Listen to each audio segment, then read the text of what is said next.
Okay, things have got bad at Arizona State. Real bad.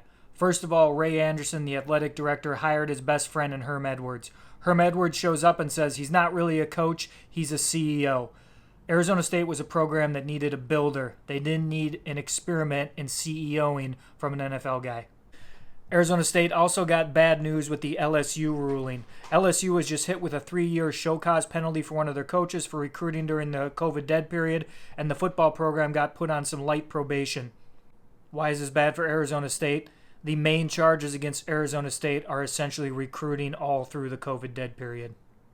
Then Arizona State somehow got more bad news. There are reports out just today that say staffers within the football program were leaking information to Arizona State opponents in the hopes of hurting the Sun Devils and getting Herm Edwards fired quicker. That is sabotage. That is treason. If the coaches did that, they're in big trouble. And my God, was Arizona State a mess. But is Arizona State a good job? The answer is a thundering yes. First of all, Arizona State has a better location than its biggest in-state rival, Arizona. Tempe is in the middle of the state, while Tucson is at the far south.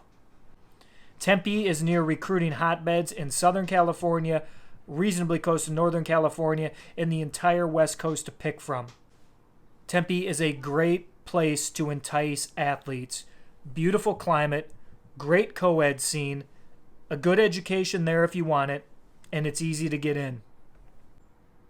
Arizona State has great fans who will support that program. I've been to raucous games out in the desert, and it is fun. If you can play, they will show up. Maybe most important of all, Arizona State has an administration that is built for athletics. You can get the players you recruit into Arizona State.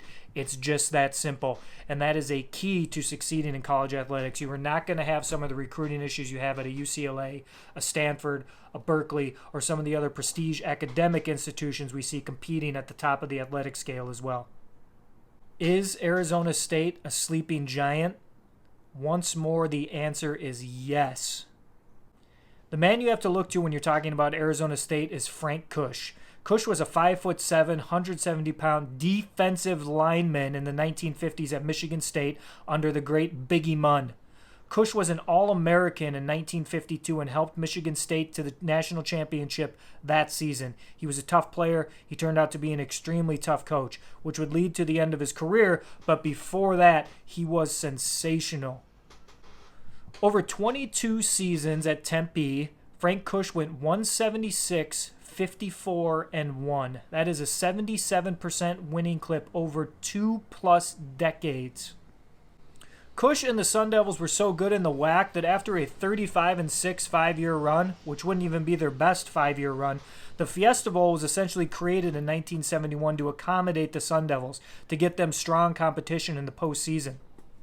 By 1975, Arizona State went 12-0 and beat Nebraska in that Fiesta Bowl. They finished second in the polls. They should have split a national title. By 1978, they joined the Pac-8 along with Arizona to make it the Pac-10.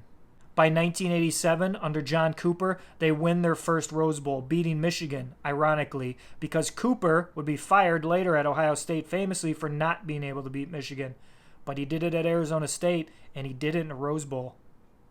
By 1997, Bruce Snyder's Arizona State Sun Devils were one stop away in the Rose Bowl from the school's first national championship. All they had to do was hold off John Cooper's Ohio State Buckeyes, and the title was theirs. They couldn't do it, but again, the irony there is immense. We're now talking about 3 different coaches over about a 20-year period, one who should have split a national title, another who won a Rose Bowl, and a third who was a play away from a national championship. That was at Arizona State. Arizona State is a sleeping giant. They have all the administrative support they need.